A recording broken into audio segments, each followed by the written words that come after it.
soy Yubelkis Peralta. Bienvenidos a un nuevo video. ¡Woo!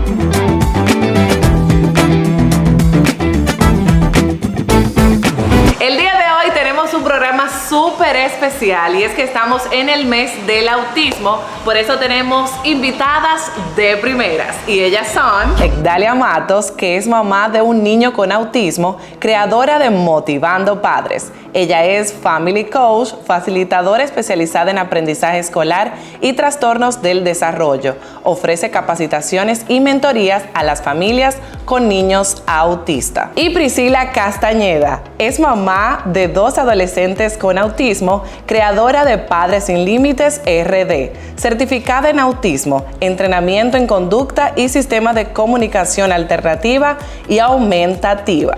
Qué feliz me siento el día de hoy de poder recibir estas 2 madres sin límite, Egdalia y Priscila, con nosotros en este contenido especial en el mes del autismo. Bienvenidas. Un placer, Yubelkis, estar aquí. Muchísimas gracias por abrir este espacio, por esta invitación. Estoy muy feliz de que cada vez más personas se unan a esta campaña de sensibilización y de educación que tanto hace falta. Muy emocionadas de estar aquí y compartiendo a través de esta plataforma educativa, de entretenimiento, un mensaje de esperanza para todas las familias de niños con autismo y que están viviendo otra dificultad similar. Bueno, diste con una palabra clave que es la educación y es lo que estamos haciendo el día de hoy con este contenido especial y vamos a empezar definiendo qué es el autismo. El autismo, Yubelkis, es una condición del neurodesarrollo que se manifiesta y se observa a través de la conducta de la persona. Generalmente puede afectar 3 aspectos fundamentales que son la comunicación, socialización y el interés restringido o patrones repetitivos en el comportamiento. Vamos a aplatanar esos detalles. Claro que sí. Vamos a poner ejemplos más o menos del comportamiento que van adquiriendo, que se van viendo en los niños. ¿A partir de qué edad, a los cuántos meses podemos observarlo en nuestros pequeños? Así es, en edad muy temprana podemos comenzar a observar señales de alerta en el desarrollo infantil. Por eso es tan importante que como padres nos eduquemos en lo que deberíamos estar esperando que cumpla un niño según la edad que tiene. Entonces, por ejemplo, el primer aspecto que mencioné, la comunicación, usualmente los padres, a mí me pasó, yo noté en mi hijo que no había lenguaje a la edad de 2 años, entonces ya esa es una señal de alerta. Él tampoco fijaba la mirada cuando se le presentaba una interacción social, tampoco respondía a su nombre. Esa es parte de la fluidez que debe tener un niño ya de 2 años y no las presentaba.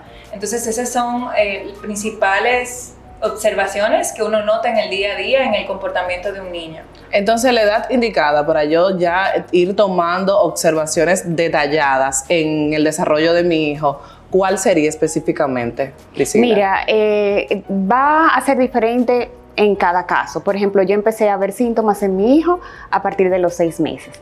Dificultades en su sistema psicomotor, un poco de su mirada social, de ese compartir, tú que tienes un bebé puedes saber que ahora te estás en la etapa en que tú le ves, le haces muequitas, le haces ojitos, balbuceo. Me sigue con la mirada. Exacto, te sigue con la mirada. Hay veces que eso ya a partir de esa edad lo observamos. Lo que pasa es que es muy difícil para nosotros los padres en ese momento juzgar, pero desde muy temprana edad se pueden ver síntomas. Generalmente a partir del 1 año y medio es como que explotan un poquito más, porque es en la etapa donde quizás el niño va al colegio o que el primito está esperando que hable o que juegue conmigo y no se da esa participación o esa interacción. O sea que a partir del año es más visible para los padres o la maestra en la escuela puede darse cuenta que hay juegos inusuales, falta de contacto visual, respuesta a preguntas muy simples como su nombre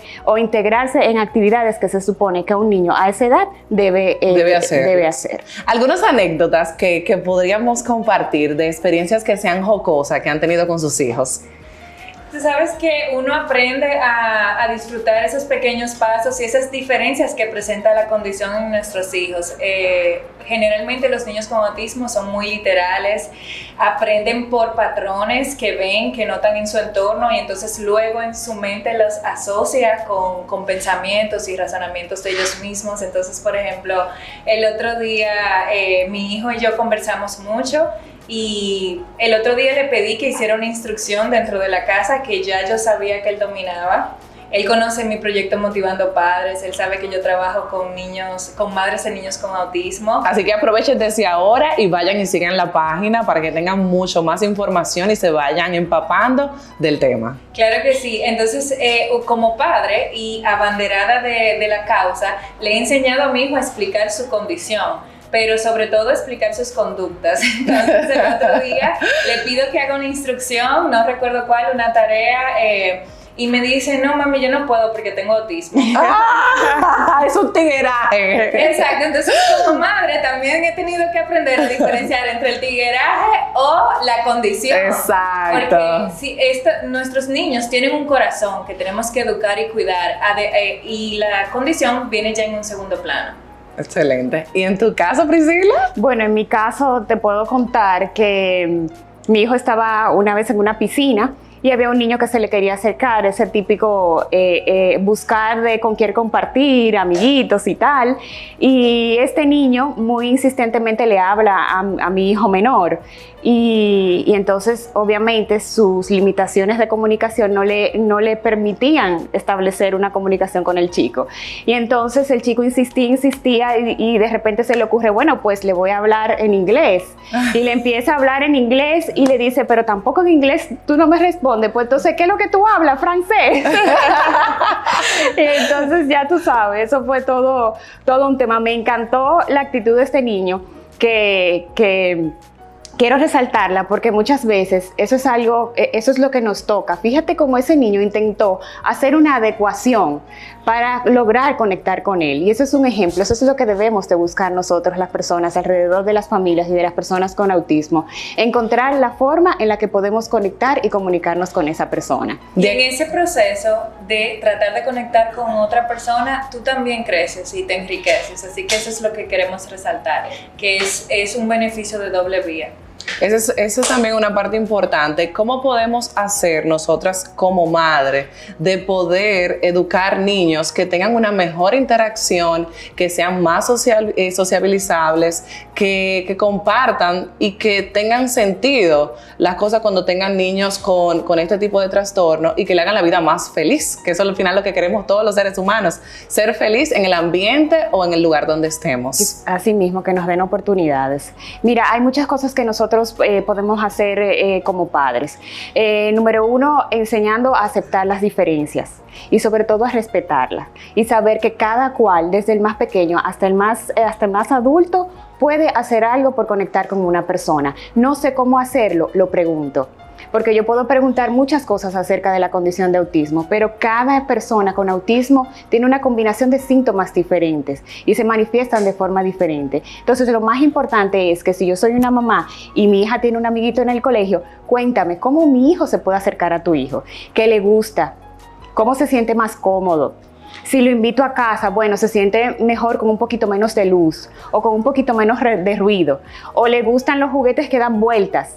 Son cosas sencillas y cambios que nosotros podemos hacer en la que nosotros enseñamos a nuestros hijos a poder conectar con otras personas, independientemente de cuál sea su condición. La clave entonces, preguntar. Preguntar, a mí me encanta esto, clave preguntar. Exacto, preguntar a lo externo, pero dentro del hogar también es necesario abrir esa conversación, que sea un tema natural, natural, normalizar el concepto de discapacidad, de trastorno, de autismo, sin miedo. Hay momentos en que mi hijo me ha abordado con preguntas para las cuales yo no tengo respuesta, porque como padres no tenemos todas las respuestas. Tenemos todo. Entonces, ¿qué yo hago? Le digo, ok, te respondo en un rato, te respondo más tarde. Me edifico para poder enseñarle y transmitirle un mensaje que le ayude a él y que lo convierta en un hombre que aporte a la sociedad, y de eso se trata, de que como padres formemos niños con habilidades sensibles, con habilidades de empatía, que aprendan a trabajar en equipo, a aceptar las diferencias, como dice Priscila. Entonces es una oportunidad excelente trabajar la inclusión en nuestros niños desde pequeños. Que cuando recibieron el diagnóstico de que sus hijos eran autistas, ¿tenían ya conocimiento sobre el autismo?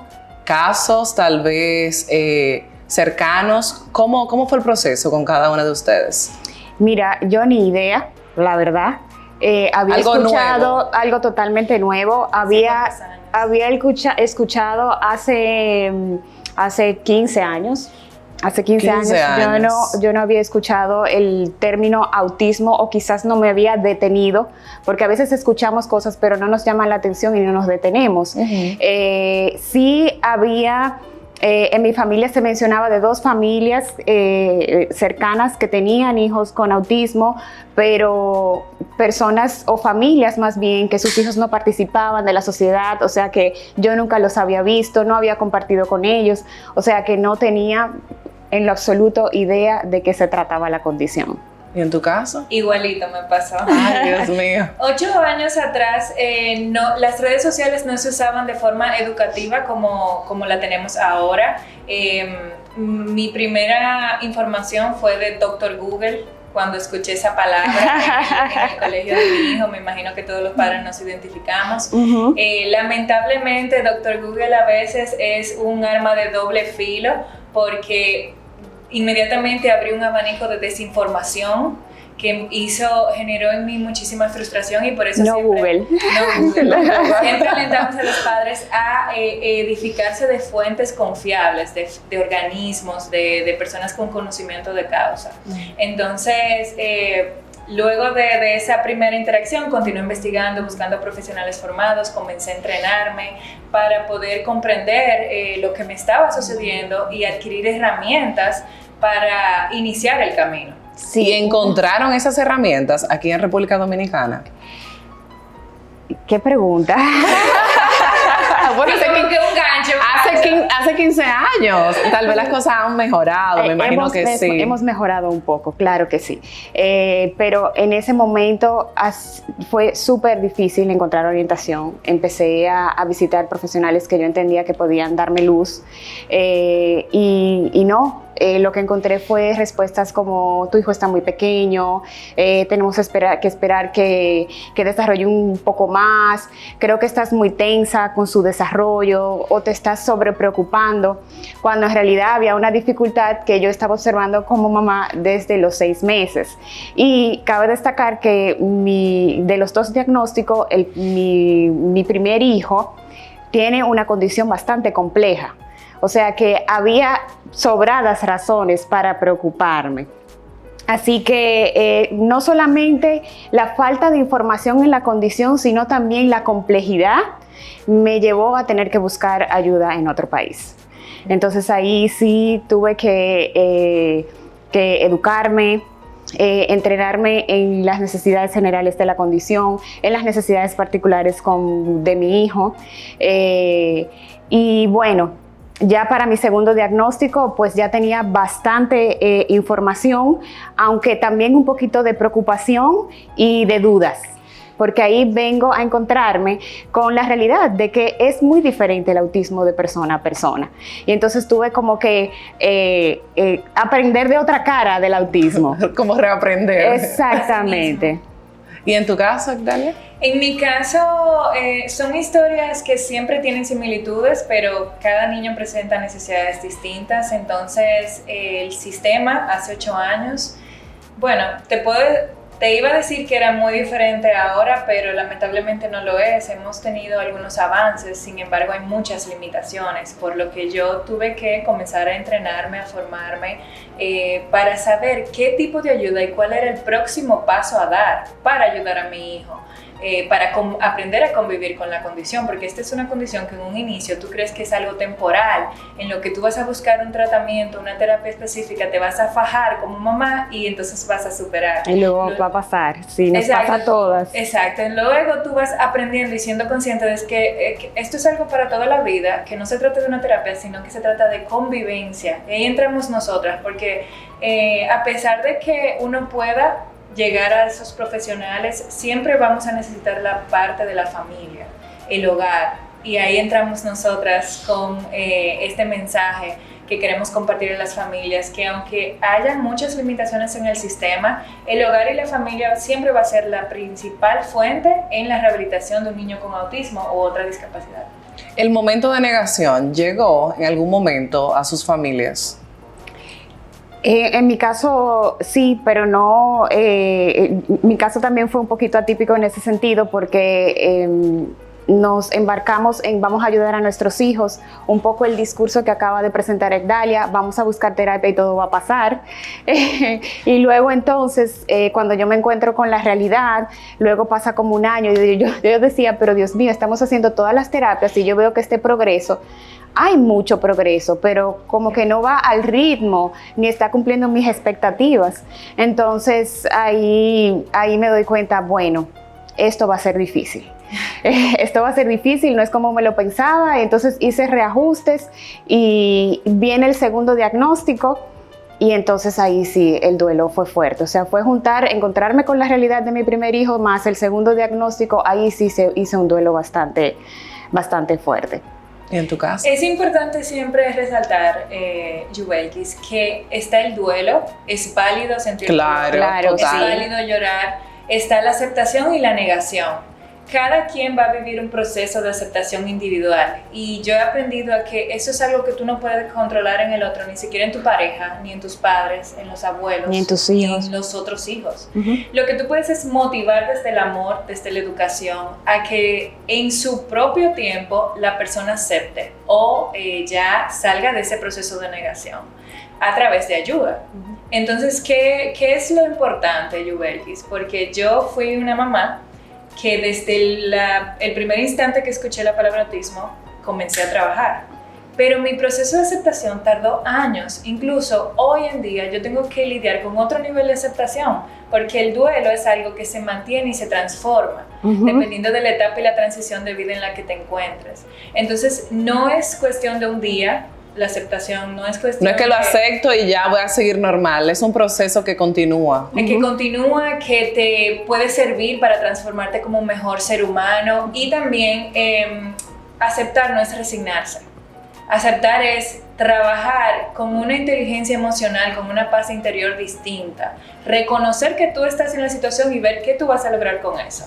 Y eso. Algo muy... Ay, perdón, Yubelkis. No, continúa, no te preocupes, algo muy Priscila. importante que quiero resaltar, y es con este tema del duelo, es que, como dice Egdalia, vivimos muchos duelos a lo largo de la vida de nuestros hijos, porque somos seres humanos, somos madres, nos ponemos metas, tenemos expectativas con respecto al desarrollo o las cosas que queremos que nuestros hijos logren, y de repente llega esa etapa o ese tiempo y no se da eso que nosotros esperábamos y vuelve otra vez a renacer ese duelo. Y otra cosa súper importante también, porque hablamos mucho del duelo de las madres, todos en la familia hacen duelos. Hacen duelos los hermanitos, porque el hermanito se crea una idea de cómo va a jugar con él, de cómo yo lo voy a cuidar, de qué cosas vamos a hacer juntos, y de repente esas expectativas no se cumplen. Los abuelitos también hacen muchísimos duelos, porque tienen también una idea preconcebida de cómo va a ser su nieto y cómo lo va a recibir en casa. Y de repente viene este niño y dice, yo no sé cómo lo voy a hacer sentir bien, yo no sé cómo lo voy a cuidar. Así que por eso es muy importante cuidar no solamente el duelo de mamá, sino atender a los duelos que hacen todos y cada uno de los miembros de la familia. ¿Qué tan difícil fue esta transformación para sus familias? Fue sumamente difícil al inicio, como dice Priscila. No es fácil, pero sí es posible. Es uno de nuestros mensajes principales que queremos que las familias se lleven. Tenemos que enfocarnos en lo que sí podemos controlar mientras llegan esos apoyos que tanto necesitamos dentro, fuera del hogar, a nivel de escuela, a nivel de comunidad. siempre va a marcar la diferencia, Yubel, que es reconocer la situación en la que te encuentras y buscar ayuda. Sin ayuda emocional, física, trabajo en equipo, acompañamiento, el camino se hace mucho más desgastante. Siempre vamos a inclinarnos por aceptar y buscar el apoyo que nuestro hijo necesita para lograr su mejor desempeño, porque eso es lo que queremos, ajustar nuestras expectativas y que él pueda desarrollar su mayor potencial. De eso se trata, de buscar qué yo necesito como madre en este nuevo rol. No solamente se trata de crear hábitos, de crear rutinas o horarios, hay que desarrollar nuevas habilidades, hay que volver a reaprender. Hay que cambiar esos pensamientos con los que venimos cargando desde niños, de nuestros hogares de origen, para poder cambiar el concepto de discapacidad, el concepto del diagnóstico. Todo eso se transforma y se puede usar para bien, no solo del niño con autismo, sino de su familia, de sus amigos, de la comunidad. Mira, hoy estamos aquí nosotras a raíz de esa transformación, no por mérito, sino por esfuerzo. Sí, porque es un esfuerzo constante día a día el que hacen, porque no solamente están cuidando a un niño, sino que están creando un ser humano para que pueda convivir más adelante en la sociedad, que es lo importante. Y en tu caso, ¿cómo fue, Priscila? Mira, muchos cambios. Yo en principio, en medio de ese duelo y de también lidiar con situaciones sociales que son muy difíciles, cargan mucho. Tu trabajo, por ejemplo, las emociones. ¿Cómo pudiste manejarlo? Mi trabajo no existe desde hace... Tengo otro trabajo con Padres Sin Límites, pero tuve que dejar mi carrera profesional, o más bien enfocarla, luego que pasó un tiempo, entonces enfocarla en otro sentido, que es el de ayuda y apoyo a las familias, pero dejar el trabajo. Al principio yo me aislé porque yo dije, yo no puedo con esta carga social, lo que implica tú llegar a un sitio y que todo el mundo tilde a tu hijo de malcriado, de que no se sabe comportar, cuando es un niño que no sabe responder a las necesidades de su ambiente. Entonces esto, al llevarme a aislarme, yo digo, no, pero yo no me puedo quedar así toda la vida. No. Mis hijos tienen que vivir, mis hijos tienen derechos, mis hijos tienen un espacio allá afuera. Y entonces ahí es que yo empiezo a salir a todos los sitios. Y eso fue uno de los principales cambios. Yo dije, mis hijos van a participar sí o sí. Así que empecé a exponerlos poco a poco con los apoyos que necesitaban para que pudieran tener éxito en cada una de las actividades en que se presentaban. Eso es un cambio muy grande, porque lo que tú te piensas de la crianza o la idea que tú te haces de la crianza no tiene que ver con nada con esa realidad, con que tú tengas que pensar dónde vas, prepararte física, emocionalmente. Ya tú no usas una plataforma, unos tacones, te tocan tenis, porque tú tienes que estar dispuesto a salir corriendo. Mochila. Eso fue fabuloso, la moda de las carteritas así, porque tú sabes, ya es la carterita así con los tenis, sobre todo cuando son muy pequeños, claro, que salen corriendo. Y establecer una serie de hábitos en la familia, en la forma de comunicarnos, la forma de estructurar el hogar para que sea entendible, para que sea manejable, para ayudar a nuestros hijos a que desarrollen habilidades de autocuidado, a que aprendan a ser independientes. Todos esos son cambios que llegan a la familia. Muchas se resisten, Y eso es una de las cosas con la que Dalia y yo trabajamos, porque muchas familias se resisten a ese cambio, sin saber todos los beneficios y toda la paz que trae, porque no se trata de cambiar a nuestros hijos, se trata de nosotros aprender a vivir diferente. Vivir diferente no está mal, hay felicidad en ello y nosotros somos testimonio de que disfrutamos el día a día, de que lloramos como todas las madres, tenemos dificultades, pero no, mientras más nos resistimos, más difícil se nos da llegar a ese estado de paz, de calma y de estabilidad que sí se puede lograr. Dalia, en tu caso, ¿cuáles fueron esos cambios bruscos que tuviste luego del diagnóstico de tu hijo? Como bien dices, cada caso va a ser distinto y en la medida que vamos aceptando, vamos implementando más cambios. El cambio va desde el presupuesto familiar hasta la mentalidad. Las terapias. La inclusión escolar. Tú incluso decidir, vamos a tomar vacaciones este año, vamos a pagar las terapias de nuestros hijos o de mi hijo. Es un tema delicado y que hay que manejar con mucho respeto, porque cada familia es diferente y muestra necesidades distintas. Diferentes. Entonces hay que, desde el amor, sin juzgar, ver cuáles son esos obstáculos o qué es lo que debe de hacer la familia para llegar al punto donde Priscila y yo decimos que es aprender a vivir saludablemente con la condición, porque es algo que va a durar para toda la vida. Entonces, en mi caso, yo no tuve que retirarme a nivel laboral inmediatamente, porque mi horario era hasta un punto flexible. Pero sí tuve que, yo soy abogada de profesión, tuve que comenzar a entrenarme en otra área totalmente diferente para poder comprender a mi hijo, comprender el autismo que se muestra de manera distinta en cada persona, y me di cuenta que la mayoría de familias que yo conocí estaban igual de confundidas que yo. Entonces ahí comienza mi acompañamiento a otras familias. Conozco a Priscila, que es otra de las bendiciones que me trajo esta condición, y comencé a cambiar. Llega un punto, Yubelkis, que hasta nuestra red social cambia. Sí. ¿Por qué? Porque aprendemos a convivir y a valorar a esas personas sensibles que están en nuestro entorno, ya sean amigos, ya sean familias o personas de la comunidad. Entonces el cambio va desde lo más básico hasta lo más superfluo, podría decirse. O hasta lo más íntimo, porque eso es... Hasta lo más íntimo. Tus sentimientos. Cuestiones del corazón. Yo me convertí en creyente a raíz del diagnóstico de mi hijo. Yo comencé un crecimiento espiritual y de fe, que hasta ahora es mi mayor fuente de inteligencia emocional, de aprendizajes, complementándola con otros recursos, porque nuestra red de apoyo es bien amplia. Yo antes era muy autosuficiente, muy independiente, una persona de resultados, y esta condición vino a cambiarme totalmente. El cambio inició por mí, como mujer, como mamá, como esposa. Y ese cambio se fue impactando las otras áreas, mi familia, mi hogar, las dinámicas familiares, las rutinas, las decisiones en cuanto a presupuesto, hasta llegar a donde estamos hoy. Sus esposos, ¿qué tal han tomado todo esto? ¿Qué tanto apoyo le dan en el mismo? ¿Cómo es el proceso de involucrarse y de trabajar juntos? Mire, Sí, porque yo, por ejemplo, mi marido, en mi caso, todo chévere, pero la que se encarga de darle la leche a la bebé soy yo, de cambiar los pañales. Entonces, como que esa cultura que tenemos en República Dominicana a veces está muy marcada y los hombres siguen esos patrones.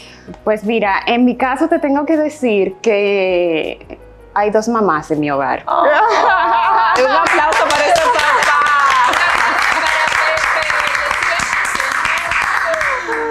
Mira, yo tengo el privilegio, mira, se me aguan los ojos. Mis hijos tienen el se privilegio. Vale llorar. Ay, no, yo no quería, no, por favor. Mira, yo tengo el privilegio de tener un esposo espectacular. Y a veces le digo a las mamás, espérense, porque tampoco que es perfecto. Claro. Ninguno somos perfectos. Pero mis hijos tienen yo tengo ese privilegio de tener una pareja muy sensible, muy empática con las necesidades de todos en la familia. A veces me siento como una niña. Ay, tú me cuidas como una niña. Mis hijos, cada detalle, cada decisión que hemos tomado, lo hemos tomado juntos. En mi primer diagnóstico, yo recuerdo que él dijo: bueno, ya tenemos 3 días llorando, llegó el momento de dar el primer paso. O sea que fue como el de la pila, la iniciativa, vamos para adelante, todo va a estar bien. Y bueno, es el que se involucra con muchísimas cosas, sobre todo hay cosas que hacemos en la casa que son como muy de papá. El que tiene niños varones, como que pegan más con papá o que fluyen más con papá. Y te doy ejemplo, por ejemplo, el tema de los ejercicios, que es muy importante. En el de ustedes me hicieron llorar. En el tema, por ejemplo, de los ejercicios, mi esposo es súper deportivo. es un nadador de alto rendimiento, o era, ya eso pasó a la historia. Entonces, érase una vez, así mismo. Entonces, pero se mantiene muy activo con el deporte, con la actividad física, y eso es algo en lo que se involucra muchísimo. En las rutinas del día a día nos repartimos quién lleva, quién trae, mira, toca esto, ¿qué haces tú, qué hago yo? O sea que tengo el privilegio de contar con el total apoyo e involucramiento de mi esposo. Este proceso no ha sido solo. Hay otras cosas que sí son más, que me ha tocado un poquito más, porque al momento del diagnóstico, aunque nos entrenamos los dos, más una tercera persona, a mí me tocaba más. Él se iba a trabajar, yo dejo de trabajar, me quedo en casa. Entonces ahí sí yo asumo otras responsabilidades que para él no eran posibles. Pero como quiera, siempre contando con su apoyo y estar ahí para los momentos de bajada. A veces digo, mira, yo hoy no puedo, necesito retirarme. Y entonces ahí entra él y a pie de batalla, y así nos vamos dando apoyo. Muy bien. Dalia, ¿en tu caso? Quiero, por favor, otro aplauso para mi esposo Pedro. Pedro. Gracias. También hemos sido muy bendecidos con tener un esposo y un padre como él dentro del hogar. Pedro ha sido una persona sumamente amorosa con mi hijo, conmigo. Ha aceptado y abrazado sus diferencias y ha encontrado un punto de conexión con él. Mi hijo también es muy amoroso y cariñoso, sobre todo más con su papá. No sé si a pesar de que él y yo hemos estado más tiempo en el día a día, porque la realidad es que los papás tienden a salir a trabajar por jornadas más extensas. Por eso es el asunto que tú estás ahí todo el día. Papá llega. Exacto. Y llegó la sorpresa, la innovación. El papá llega con otra actitud. Mamá en casa está cansada, agotada. Sí, totalmente. Pero yo no me pongo celosa. Yo celebro esa conexión que ellos tienen de amor. Pero también les digo que no fue así desde el primer momento. Por eso yo me identifico y tengo conocimiento de causa cuando las mamás se acercan a mí y me comentan que hay alguien en la familia que no acepta el diagnóstico. Entonces, y de ahí yo saco el aprendizaje de primera mano de que hay que respetar el ritmo, el tiempo de cada quien. De cada uno. Porque frente a un diagnóstico van a tener que usar su historia, sus creencias, sus talentos, su esfuerzo. Entonces, con el tiempo, mi esposo fue aceptando, fue involucrándose, creando su estilo de comunicación con nuestro hijo. Claro. Y yo también aprendí a no obligar, no presionar, sino que desde el amor motivarlo, usar los intereses de mi esposo para que conecten, como dice Priscila. Ok, si él es deportista, a mi esposo, por ejemplo, le encantan los deportes, bueno, más mirarlos, que no fue un atleta profesional, pero es apasionado de los deportes. Entonces él con mi hijo se ha encargado de esa parte, también de los videojuegos, de las matemáticas. Mi esposo fue el primero que pudo sentarse a dibujar con mi hijo porque tardó mucho en jugar, en demostrar un juego apropiado. Pedrito, mi hijo. Entonces papá fue el primero que se sentó con una pizarra blanca a dibujarle a Rayo McQueen el personaje, y desde ahí surgió como que eso fue el punto de inicio, de partida, de esa conexión especial que ellos mantienen. Por eso yo les digo a las madres que no pierdan la esperanza, motiven desde la información, vamos a ver qué podemos hacer, no traten de controlarlo todo. No sé si ustedes se identifican conmigo. Sí, queremos hacerlo todo nosotras. A nuestra manera, y si no está bien. En la forma como se iban a comunicar, a qué hora iban a jugar, qué era lo que iban a jugar. ¿Cómo se lo tiene que decir? Por favor. ¿En qué momento? Entonces, la condición vino a trabajar eso en mí también, Yuelkis. Yo aprendí a aceptar a todas las personas en mi entorno y a no querer cambiarlas y controlarlas todo el tiempo. Claro, uno aprende también a fluir, y en el caso de la condición de nuestros hijos, que todo es muy estructurado y que a veces las cosas tienen que ser de una manera, uno tiene esa tendencia como a querer controlar y a decirle al otro lo que tiene que hacer. Y un ejemplo, algo que me pasaba a mí, o sea, tú no te imaginas hasta qué punto yo controlaba todo lo que se iba a hacer con mi hijo. Yo le mandaba una lista, yo recuerdo, a mi suegra con todo lo que había que hacer yo me imagino a mi suegra pensando, pero Priscila tiene problemas. Sí. Una Y que abuela yo me crié, ¿cuántos muchachos? no solamente la cantidad de muchachos, la cantidad de nietos. Imagínate, más de 10 nietos. Y entonces venir Priscila con esta lista, con este libreto, tú dices, no, espérate. Y entonces luego me daba cuenta cuando yo llamaba, por ejemplo, si era que me iba de viaje o teníamos alguna actividad, y cuando yo llamaba y mis hijos estaban súper felices, e hicieron tal cosa, no, pero hicimos otra.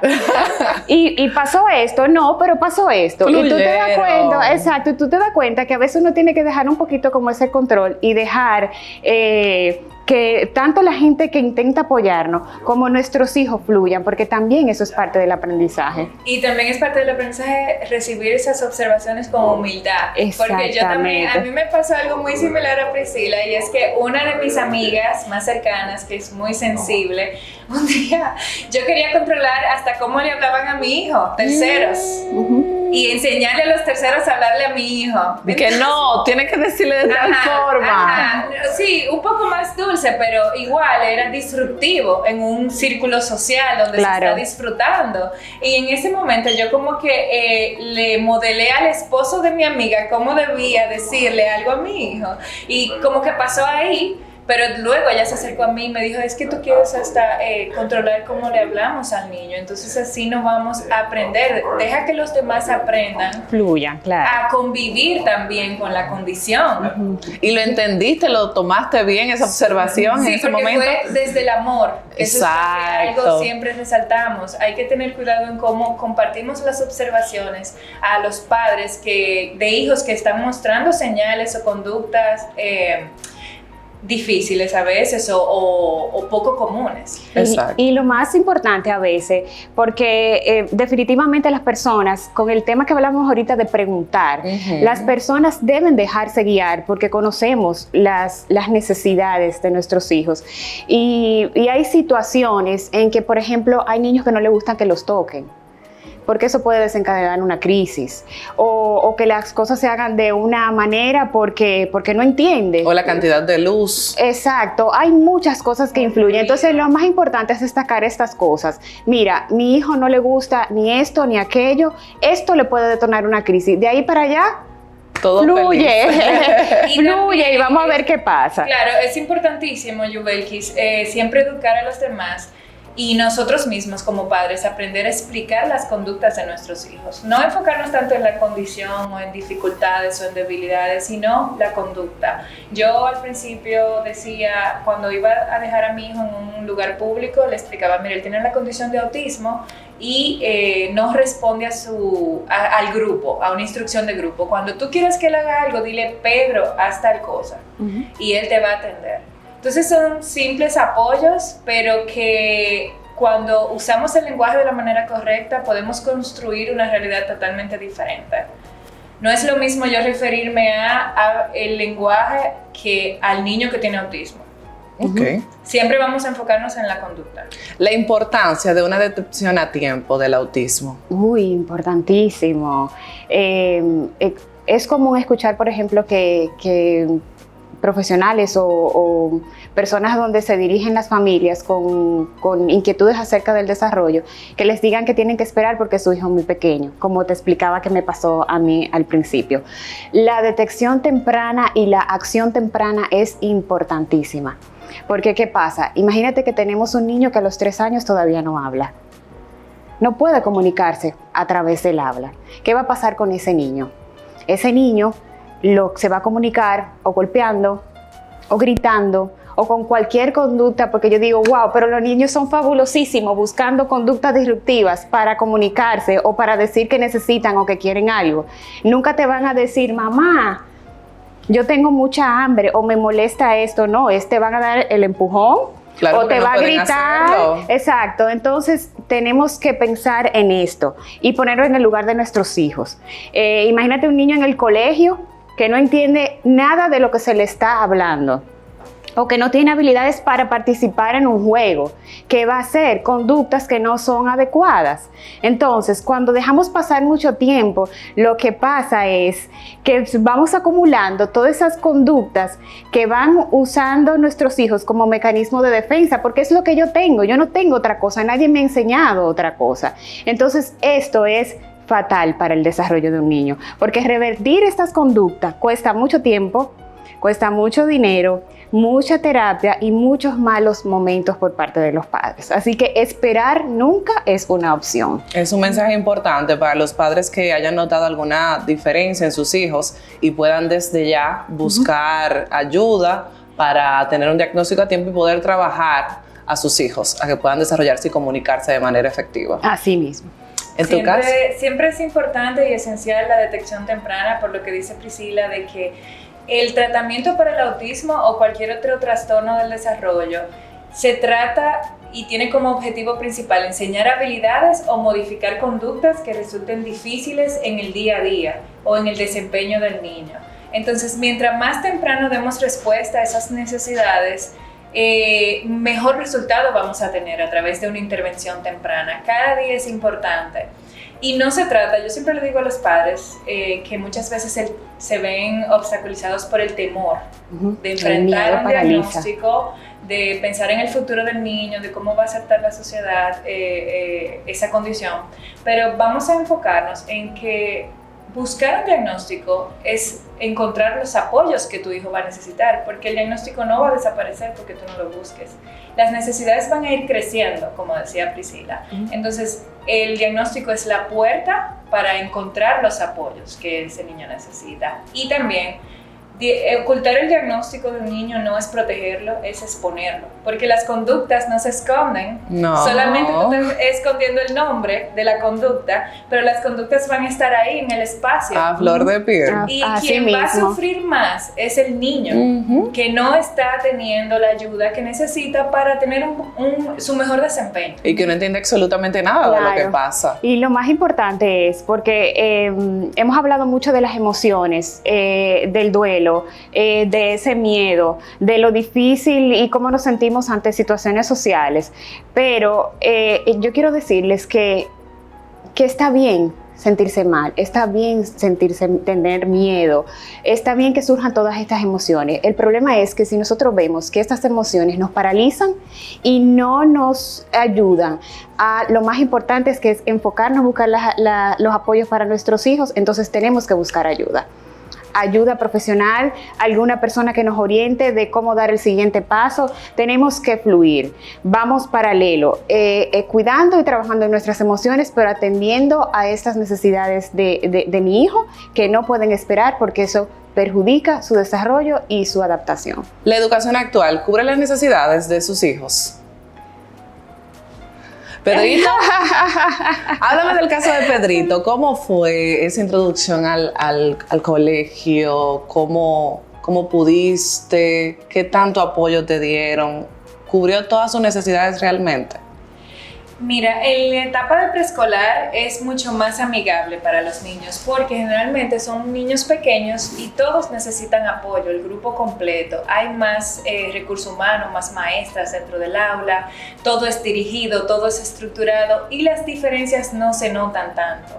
La mayor necesidad va a surgir y lo más notable va a surgir luego de la etapa preescolar, usualmente. En nuestro caso tuvimos una experiencia bonita de preescolar porque eran personas muy sensibles, muy prudentes, nos acompañaron en este proceso de buscar el diagnóstico. Ya luego se complicó el escenario. En primero de básica ya. Exactamente, cuando se acabó el preescolar y tuvimos que salir a buscar colegio. Se acabó la diversión. Ajá, los juegos, los colores, los cuentos. Exacto, se acabó la diversión. Lamentablemente sí, Yubelkis. El mayor reto está cuando ya comenzamos a buscar un colegio para nuestros hijos. A veces encontramos muchas dificultades para el tema de la admisión, porque todavía muchos centros no dan admisión o cupo a niños con un diagnóstico o una dificultad de aprendizaje, pero ahí nosotras promovemos planificar los pasos a seguir. para encontrar una escuela que se ajuste a las necesidades. Hay que hacer grandes sacrificios, desde mudarse de casa. La familia con niños con dificultades nos pasa al revés muchas veces. Primero buscamos el colegio Y luego a la casa. Ay, Dios mío. que acepte a nuestro hijo y luego buscamos la casa. Eso es muy común, me pasó a mí. Gracias a Dios el esfuerzo ha tenido resultado. Dentro de las limitaciones hemos encontrado un centro que ama a nuestro hijo, lo respeta. Y pasa lo que pasa a nivel de sistema. La familia se encarga de proveer los apoyos para que esa inclusión escolar se dé. Pero lo importante también siempre va a ser trabajar en equipo con la escuela, crear esa planificación de terapias que va a reforzar ese desempeño escolar. Porque el desempeño académico no comienza en el momento de la escuela, sino que tiene que ver con todo lo que el niño hace en el día. ¿Cuántas terapias lleva Pedrito aparte de la escuela? Las terapias van variando dependiendo de la necesidad del Por niño, la edad etapas. en que se encuentre, por etapas. Por eso siempre la rehabilitación va a ser un proceso individualizado, porque no todos tienen las mismas necesidades o no les funcionan los mismos apoyos. Entonces es como que, claro, hay criterios generales. Por ejemplo, Pedrito ha tomado alrededor de 5 tipos de terapias distintas y el nivel de intensidad ha ido variando en cada una de ellas. Primero se inicia por la mayor cantidad de intensidad. Por ejemplo, él tomó terapia de conducta de lunes a viernes luego del colegio por 5 años, mínimo 10 horas a la semana. Y luego se fueron integrando otras terapias acorde a las necesidades que él presentaba: terapia de lenguaje, terapia de aprendizaje, terapia ocupacional, De alimentación, de alimentación sensorial. Además de los otros cuidados médicos que pueden surgir, como chequeos neurológicos, endocrinólogos, porque también está toda la parte de un niño, un desarrollo neurotípico. También está esa, Claro. que va por default, como decimos aquí en Dominicana. Que toca porque toca. Exacto, entonces es una carga bien grande, Yubelkis. No es algo fácil, pero sí es posible. Entonces, nuestra experiencia a largo plazo ha sido que un proceso duro, pero que se ha logrado. Y yo pienso en el futuro, me enfoco en el futuro, en que todo esto se está haciendo ahora en el presente por ese futuro que es inevitable. No voy a estar aquí para siempre. Entonces, cuando yo veo esa carga excesiva dentro de la escuela, Volvemos al propósito. volvemos al propósito, Sí. que es lo que nos hace caminar y fluir en el día a día y aceptar lo que venga y buscar cómo darle la vuelta, cómo usarlo al favor de todos. Entonces, de eso se trata. Yo siempre también trabajo de la mano con la planificación para poder llegar a las metas. Se necesita un equipo multidisciplinario para una inclusión escolar. Establecer prioridades. Establecer prioridades, casi siempre serán prioridades que se tienen que abordar desde lo conductual, porque la conducta es lo que permite enseñar habilidades al niño que le van a servir para su desempeño en todas las áreas del desarrollo. Entonces, a nosotros, gracias a Dios, hemos tenido acceso a todos los apoyos que él ha necesitado. Él está en 4º de primaria, pero como te digo, como familia de niños con autismo, uno cambia un poquito las expectativas y yo lo que te digo es que hoy en día lo que más valoro es que mi hijo tiene amigos, que tiene maestros que lo aman, que lo respetan, que su seguridad física está garantizada dentro de la posible en la escuela. Así que también eso ha transformado el autismo, porque yo era una estudiante meritoria. No por nada, pero yo era una estudiante meritoria. Entonces imagínense una mamá toda su vida, estudiante meritoria, lidiar con un alumno totalmente diferente a mi desempeño. Entonces, todo eso, la condición lo cambió. Y mis prioridades son más humanas, más sensibles, y yo digo que tiene que ver con la escala de valores que esta condición te hace. Con la transformación que trae a tu vida una condición como esta. ¿Y cómo lo puede manejar una mamá sin recursos? ¿Hay alguna institución, hay centros que le facilite este tipo de terapias a madres que no tienen las condiciones de poder poner a sus hijos en un colegio especial o que puedan recibir esta terapia? ¿Existe realmente en la República Dominicana? centros que puedan ayudarlas? Mira, hay muchas iniciativas y como hablábamos al principio, la realidad que vivimos hoy es muy diferente a la que me tocó vivir a mí hace 15 años. Yo le digo a muchas madres, hoy tienes el privilegio de contar, por ejemplo, con una institución que te ofrece terapias o muchos más profesionales a nivel privado que están preparados en cómo hacer un diagnóstico, en cómo hacer también una intervención adecuada y profesionales de las diferentes áreas que generalmente se necesitan atender en el autismo. ¿Cuál es la dificultad? La dificultad es que no hay capacidad para la población, una población que no conocemos porque no tenemos estadística, pero vemos que hay mucha gente fuera del sistema que está ofreciendo los servicios, o sea que no está dando abasto. Y ahí viene entonces la dificultad. Si yo necesito acceder a un servicio público pero está lleno, entonces ¿qué voy a hacer? Tengo que irme al privado obligatoriamente. Tengo que irme al privado, pero ¿puedo pagar ese servicio a nivel privado? Probablemente no. Probablemente no. Entonces hace falta un poquito más como de equidad. Un aproximado para una madre poder tratar a un niño autista.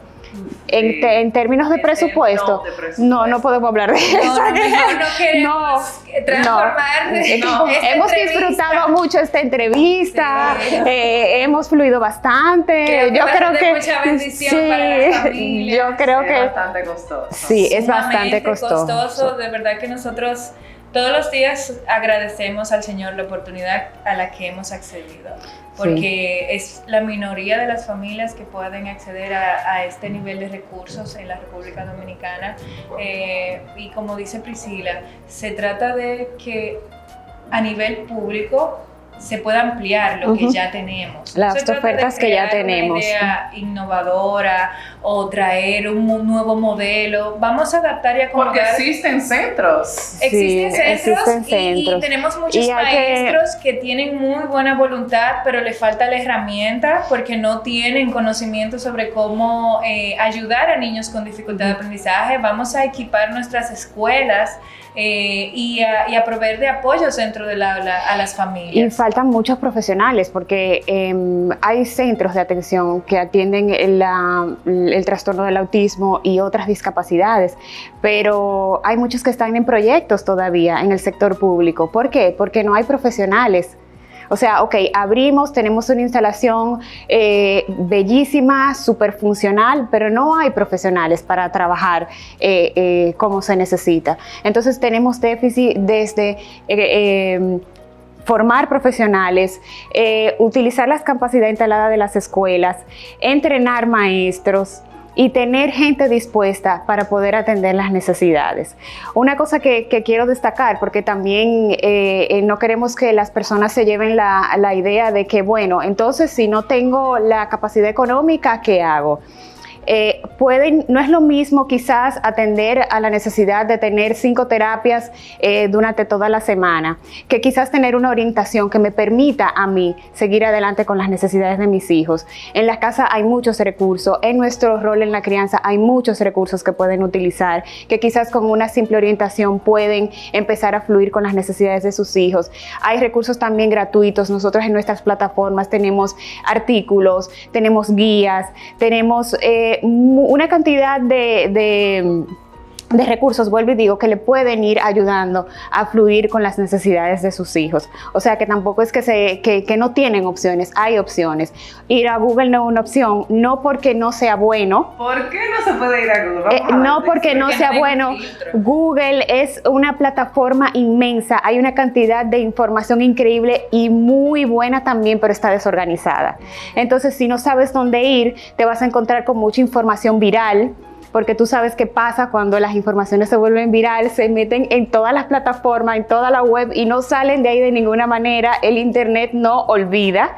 Entonces, cuando tú tienes una inquietud, entra, buscas autismo, te vas a encontrar una serie de información que no necesariamente es la que tú necesitas, ni de la fuente que es confiable para tú poder accionar en base a ella. Claro, porque que se haga viral no significa que tenga veracidad. Exactamente. Hay que aprender a discriminar, a distinguir cuáles son las fuentes confiables que nos van a edificar. Y agregando un poquito el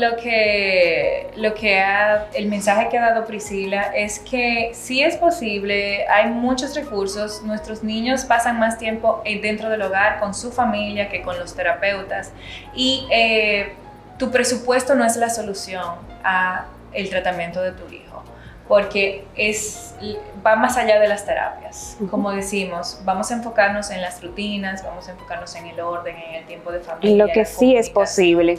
En lo que sí es posible. Nosotras tratamos de educar con el ejemplo. Te hemos contado un listado de experiencias, recursos a los cuales hemos podido acceder, pero eso no ha disminuido el nivel de dedicación que hemos tenido dentro del hogar. Entrega total. Entonces, y lo pueden apreciar a través de nuestras plataformas digitales en Instagram, Motivando Padres, Padres Sin Límites. Ahí ustedes ven que no se trata solamente de acceder a los tratamientos y a las terapias, es un trabajo que no se acaba. O sea, la maternidad, como sin diagnóstico, es 24 horas los 7 días de la semana. Entonces, vamos a enfocarnos en eso. Y eso es muy importante destacarlo, porque Dalia y yo recibimos muchas familias con presupuesto alto, con muchas terapias, que quizás tú dirías, wow, yo quisiera tener esa oportunidad. Sin embargo, los hijos no fluyen o no progreso. ¿Por qué? Porque el autismo ha creado un caos dentro del hogar, a que ha llegado al punto hasta del divorcio o problemas entre los hermanos, emocionales. Los problemas, las necesidades emocionales son igualmente vitales para una buena convivencia que las físicas, que las mentales. Entonces, muchas veces no se trata de, tú tienes recursos, yo no tengo recursos. No, vamos a usar los recursos que tenemos de manera inteligente, estratégica para nuestros hijos, porque se puede hacer muchísimo dentro del hogar, y ese es nuestro principal mensaje.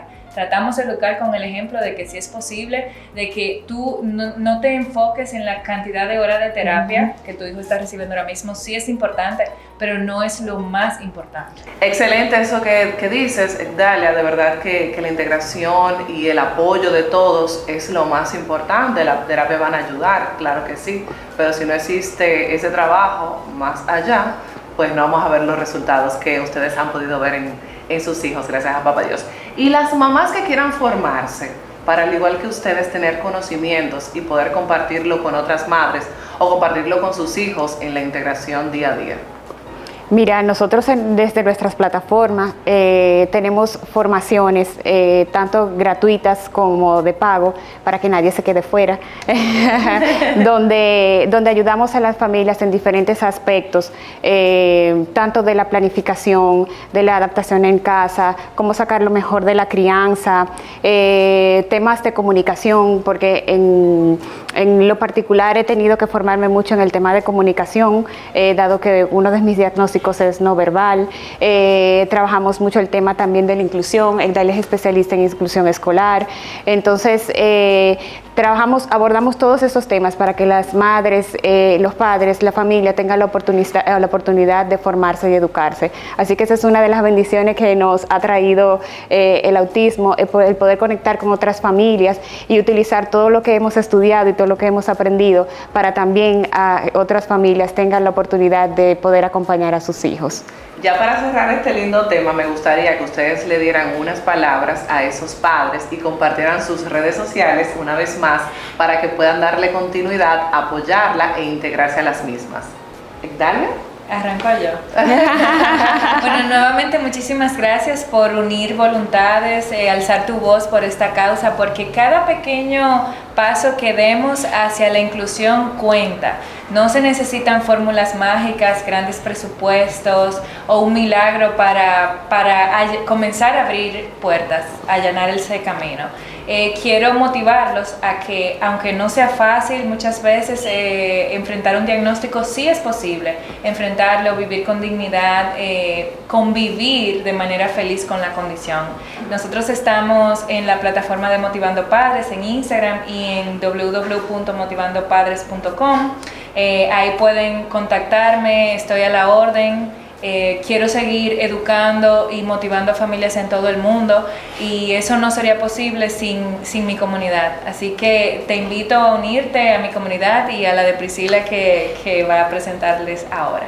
Priscila. Sí, decirles a las familias que no es un camino fácil, pero que sí es posible, que no pongamos límites a nuestros hijos, que veamos más allá de su condición, que tengan fe, que confíen y que den lo mejor que ustedes puedan dar, sobre todo en esa etapa temprana, para lograr lo mejor que se pueda. Acompañemos a nuestros hijos a hacer la mejor versión de ellos mismos, no la versión que nosotros queremos, sino la mejor versión de ellos mismos. Así que Mamá Sin Límite, Papá Sin Límite, te esperamos en mi plataforma padresinlimites.com o @padresinlimitesrd y que compartamos, aprendamos junto a Igdalia y junto a mí. Tenemos ahí aunque ven dos proyectos separados, trabajamos mucho en conjunto, nos apoyamos, ya eso próximamente va a cambiar. Próximamente, espérenlo. Espérenlo, sí, que eso va a cambiar. Tenemos un proyecto muy bonito este año, así que les esperamos. Será un placer para nosotros acompañarlo y hacerle más llevadero este camino.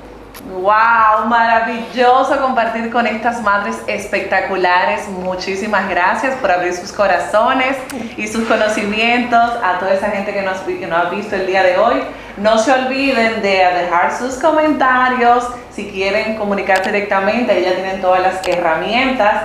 Den like si les gustó este video, compártanlo sobre todo. Vamos a hacer esto viral con el apoyo de cada uno de los que nos están viendo el día de hoy. Déjenos mucho, mucho, mucho cariño ahí debajo. Sí.